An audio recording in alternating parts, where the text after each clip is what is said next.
Assalamu alaikum wa rahmatullah wa barakatuh. Today is a new day, another opportunity to learn wisdom, another opportunity to let your compassion flow, another opportunity to work towards becoming a human being, another opportunity to leave your animal qualities, an opportunity to declare that we are all the children of one mother, that there is a unity among us, and we are part of that unity. Another opportunity to begin the long journey of crossing the ocean that we have to cross and crossing the jungle that we have to cross. We have to cross this ocean of illusion. We have to cross the ocean of mind and desire. We have to cross the jungle with all of the different animals in it, and all of the different demons in it, and all of the dense foliage within it. And we have to get to the other side. We have to, once again, each day, differentiate in the same way that a cow differentiates between the grass that it can eat and the weeds that poison it. We have to differentiate between good and evil, and we have to do it every day. We have to enter into that space that's real and leave that space that's illusion. Our mind is constantly creating these thoughts, and these thoughts can be poisonous. And the mind wants to have these thoughts become forms. And when they become forms, then we react to them, and they become part of that which we live with in this world. Before these thoughts can become poisonous, before these thoughts can become forms, we have to kill them in their infancy, do away with them in their infancy, so that they don't grow into these poisonous forms, so they can't become anger, so they can't become jealousy, so they can't become vengeance, so they can't become treachery. Only if we cross through this ocean, over this ocean, and cross through this jungle, can we become true human beings. Only if we pass over illusion can we become true human beings. Only if we leave mind and desire can we become true human beings. You know, the scientists, they draw a circle, and then they paint continents on it, and then they give them names, and they say, this is the world. And our mind does the same thing. It paints pictures for us, and it tells us, this is the world, and we adhere to its point of view, and we believe what it tells us. Wisdom is when we finally begin to understand that the reality that we have called real for so long is actually an illusion, is actually not real. And we understand that what the mind has been telling us hasn't been true. But there's a difficult point here. How is it that we bypass the mind? How is it that we become cognizant of the fact that the mind is rambling and we are not part of it? You see, man spends his life identifying with his thoughts, identifying with his mind, and somehow we have been deceived into thinking that we are our thoughts. So we act as if we are our thoughts. And our mind thoughts essentially create our idea of who we are. And if you look closely at the ramblings of the mind, if you examine, if you analyze, you will see that the mind spends most of its time regurgitating the past, thinking about the past, bringing up the past. Why? Because that helps in its effort to create who you are. That helps in its effort to establish your identity. It also goes into the future. And what does it think about as far as the future? Your identity in the future. What will happen to you next? Where are you going? What's going to be? Again, identifying you with its thinking process. This must end. But how does it end? How do you disassociate with your mind? Well, we have to create within us a watcher, someone who watches our mind. We have to watch our thoughts, and we can do this.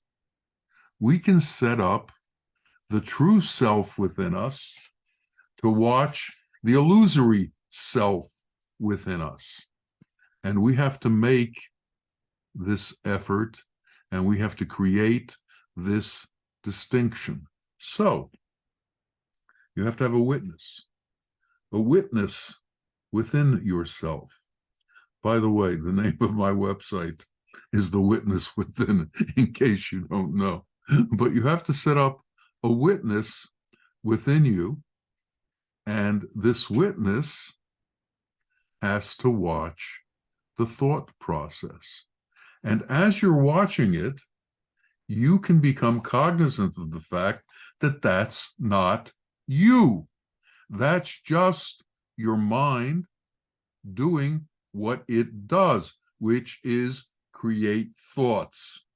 And you have the option of either identifying with that or not identifying with that. Almost all of the world identifies with their thought process. They think they are their mind. So the whole world is living in an egocentric world based on its own thinking and its own rambling. But in truth, it's not a self. It's a prisoner.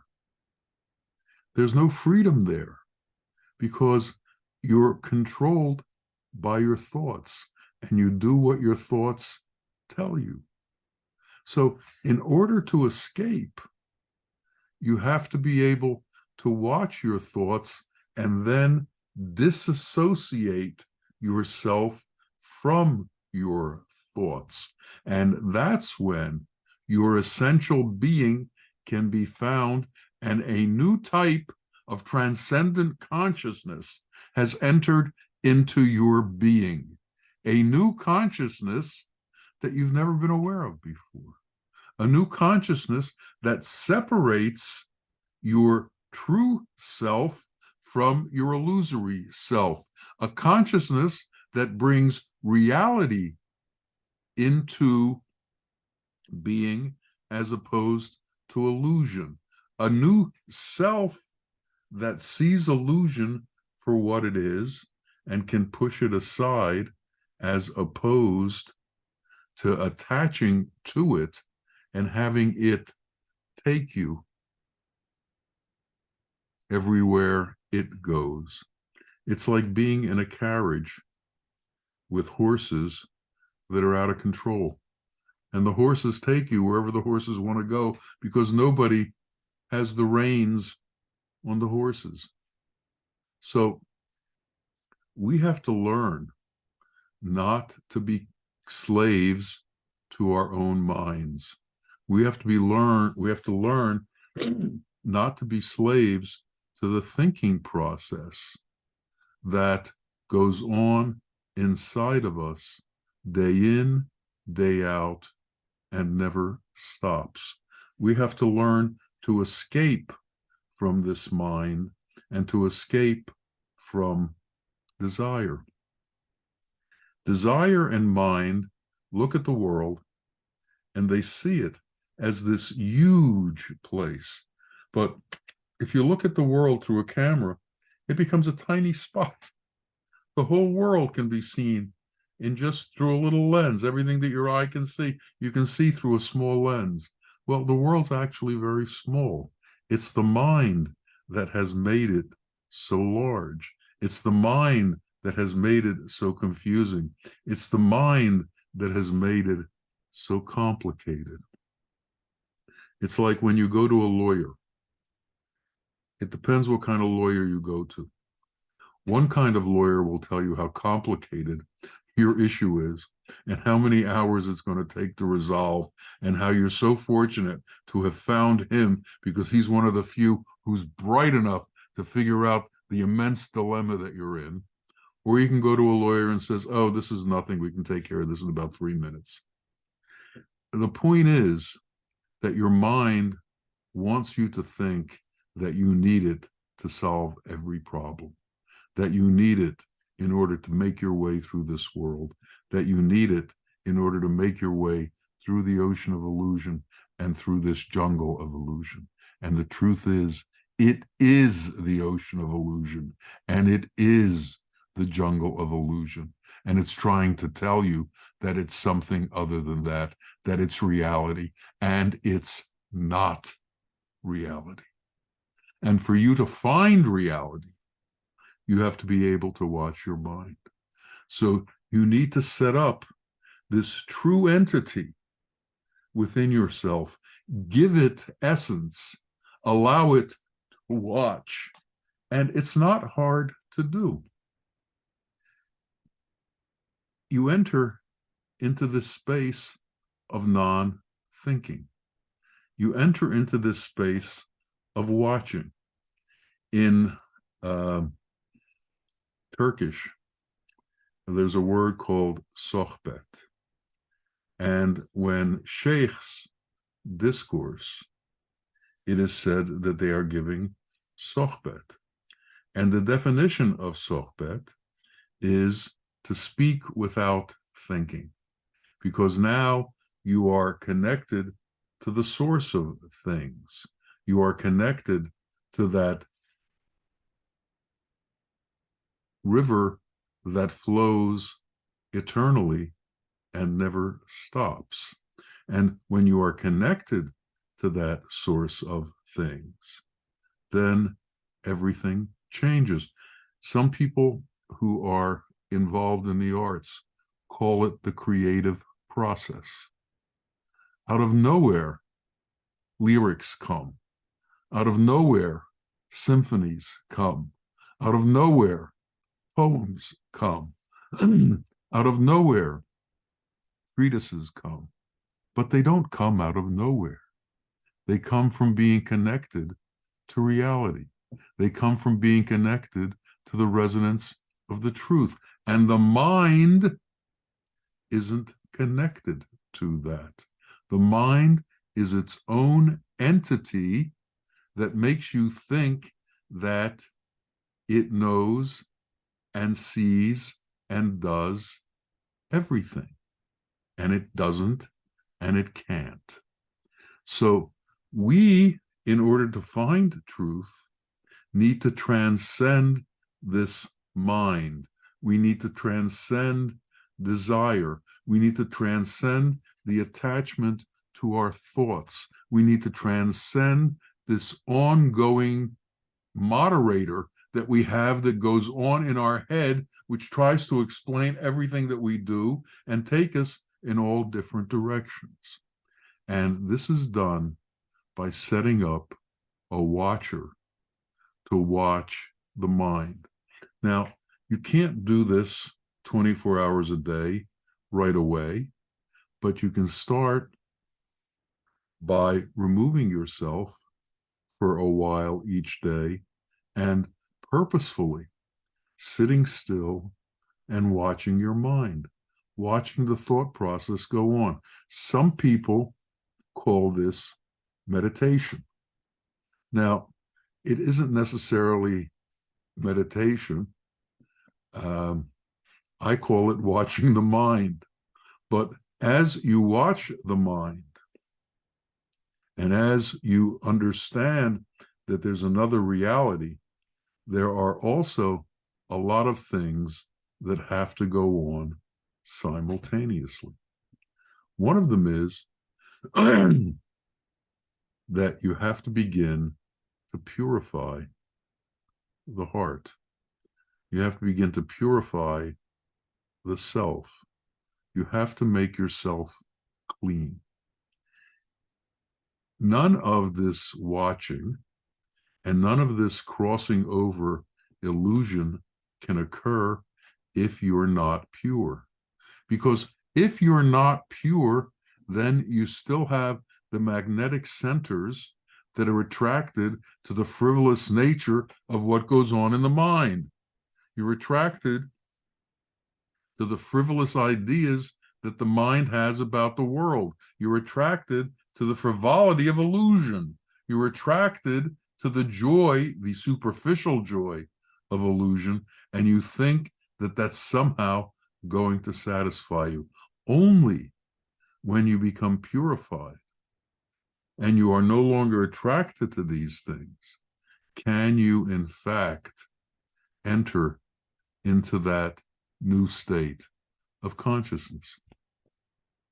This consciousness can't be learned from books. It's learned from nearness. And what does that mean? It means you need to be around somebody who has transcended their mind, who has transcended their attachment to this world, who has transcended the need for women, the need for gold, the need for real estate, the need for fame, the need for power, the need for all of the egocentric things that man concentrates on. In other words, the opposite of what's going on in the world. And that's why they give these kind of people titles. They call them sheikhs, or they call them gurus, or they call them priests, or they call them something, because they're different. They've separated themselves from normative, non-normative humanity, from humanity that's imprisoned, from humanity that's lost, from humanity that's robotic. The mind sees and imitates. The desire sees and wants. So we see a life of seeing, wanting, imitating, seeing, wanting, imitating.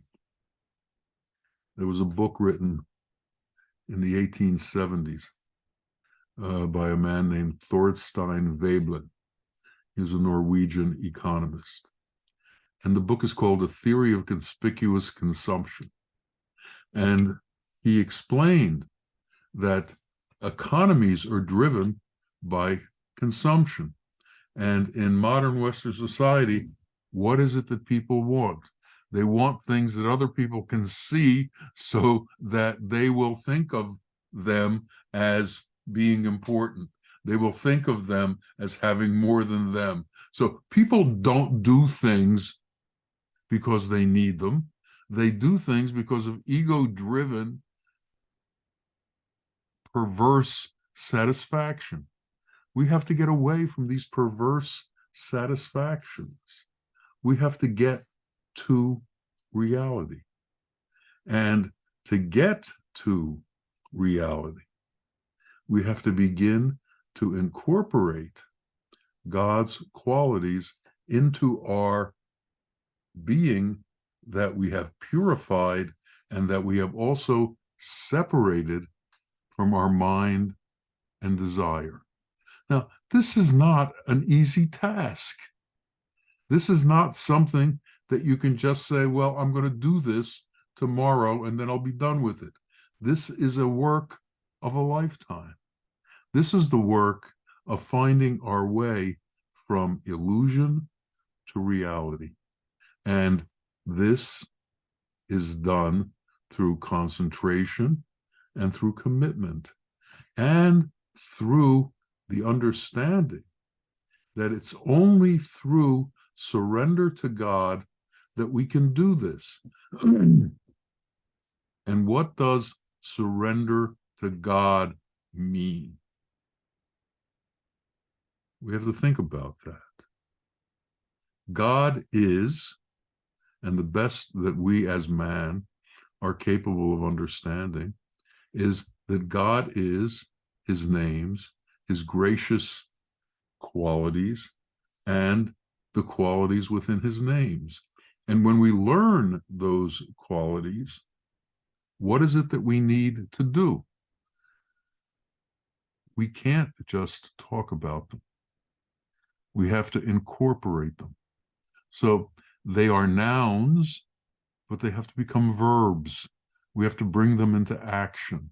We have to bring those qualities, those names into action within us.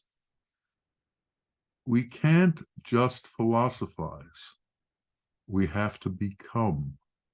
So we have to become the things that we talk about when we talk about holy things. A true sheikh is what he talks about. He is not a philosopher. Sufism is not a philosophy. Sufism is a state of being. It is a way of being. And we have to begin to understand what that way of being is, and we have to become that way of being. The mind is like a chicken. A chicken scratches at the earth, and if there are jewels there, it doesn't pick them up. It's looking for worms. It's looking for the lowest of things. And that's what the mind does. It looks for the low things. It looks for the trivial things. And it picks them up. And it bypasses all of the important things. It bypasses the truth. It bypasses reality. It doesn't want any part of it. All it wants is this illusory joy that it thinks it can get from the world. It doesn't realize that there's nothing to get from the world because the world doesn't have anything to give you. The world doesn't give. Only God gives. The world doesn't have the capacity to give because the world is a creation. It is not an actor on its own. The only actor is God. God exists. God alone exists. And for us to be able to understand truth and to understand reality, we can't live as if the world were real. We can't live as if the world existed and this is our reality. We should understand the temporary manifestation of everything. We should understand how everything disappears. We should understand how that which we see won't be here tomorrow. Yet, we hoard all of these things in the world that are going to disappear. We hold on to them as if they were precious treasures, when in truth, these are the things that will destroy us. These are the things that will kill us. All of the things that we love in the world are the things that will kill us. We love our religion. We love our nationality. We love our language. We love all of these things that are all temporary, and also that separate us from everyone else. The mind and desire are the great separators. They say, I'm different than you, I'm different than you, and because of that difference, I'm somehow better than you. God created all of us, and God saw fit to give each of us a soul. Now, since he saw fit to do that, who are we to differentiate among men? Who are we to say these are better and these are worse? Are we going to sit around and decide who goes to heaven and who doesn't? By the way, the religions do that. And they'll tell you these ones will go to heaven, those will go to heaven, and they won't. Man has replaced God with religion, and you can't replace God. God is, and he is a great mystery. And we should be trying to understand that mystery.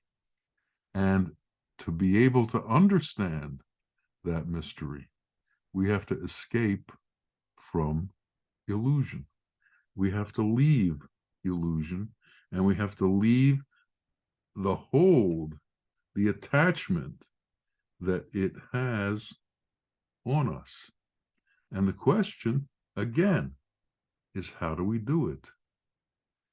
By finding our real self and having our real self watch the imitation of life that we are leading, the imitation of life that is what we call ourself. And we have to find our essential being.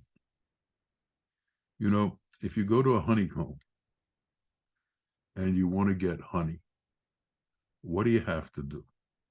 You have to move the bees, because the bees cover the honey, and you can't get to the honey unless you move the bees. Well, unless you move your thoughts, unless you get them out of the way, they are blocking your accessibility to the truth.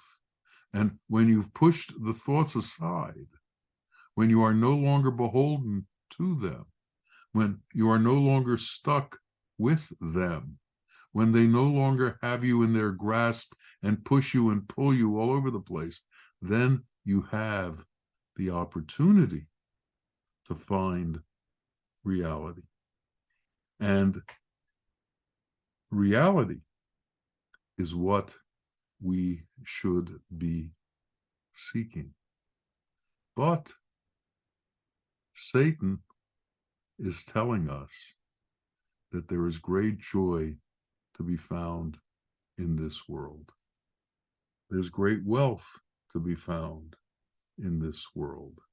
There's great satisfaction to be found in this world. And it's not true. There is nothing here that is eternal. There is nothing here that can bring extended contentment. The dog of desire wags its tail, and he yips and he smiles and he barks in a pleasant way, and he twirls his tail, and we follow him thinking he's going to take us somewhere good. And what he does is just take us to one desire after another, after another, after another, endlessly, without any end to it, and without any true contentment within it. True peace and true contentment can only be found in understanding God. And God can only be found through wisdom. And wisdom is only found when we bypass the mind and bypass desire. And we have to have a methodology to do that. We have to have a way to do that. And it's not done through reading books. It's done through being close to the source of things. And that source is the teacher who is connected through a line of teachers to God. And God is the source. The world is not the source. The world has nothing to give. The world is a creation, and the creation can't give. It is made up. It is derivative. We have to become connected to that which is not derivative, but to that which is at the core of things. There's a unity in existence, and we have to become part of that unity. So to truly understand our essential nature and to truly understand the essence of who we have to understand that we are essentially tied to every other life. And we are not separated by color. We are not separated by race. We are not separated by religion. We are not separated by language. We are not separate. When we have to understand that these separations are all created by the mind, which is here to try and separate you from truth, to make itself important and to incorporate you into its self and have you believe that that's who you are. There was once a sheikh who was giving a discourse, and somebody came knocking on the door, and one of the dervishes got up to answer the door, and there was a beggar at the door, and he asked for a piece of bread, and the dervish told him, the sheikh is talking, come back later. And he walked back and sat down, and the sheikh said, what happened? He said, a beggar came to the door and asked for some bread. I told him to come back when you were done talking. And the sheikh said to him, go get a loaf of bread out of the kitchen and go chase him until you get him and give it to him. If God saw fit to give him a soul, who am I to withhold a piece of bread from him? We have to learn empathy. Empathy towards all of humanity, not empathy towards sections of humanity. To be real, we have to be real in all aspects of ourselves, and we have to enter into the true understanding of the unity of mankind. Otherwise, we're going to stay imprisoned in our separateness, stay imprisoned in our individuality. We are more than we are as an individual. We are part of all of humanity, and there is an intertwining between all of us. And until we understand that and reach that state, we can't enter into truth. So when we are told the mind has to disappear, desire has to disappear, we have to understand that it disappears when we are no longer trapped by it, when we are no longer attached to it. And how do we detach ourselves? By actually establishing within ourselves the essence of ourselves, to watch the illusion within ourselves. So then we will see the illusion in ourselves, and we can then become that real being that is connected to truth. And that's when we can begin to move into this world. This false self is constantly trapped in the past or in the future. It has a great difficulty being in the now. The true self has no need for the past or the future, because the glory of now is his glory, is her glory. We exist as beings in the now. The Sufis are called the sons of the moment.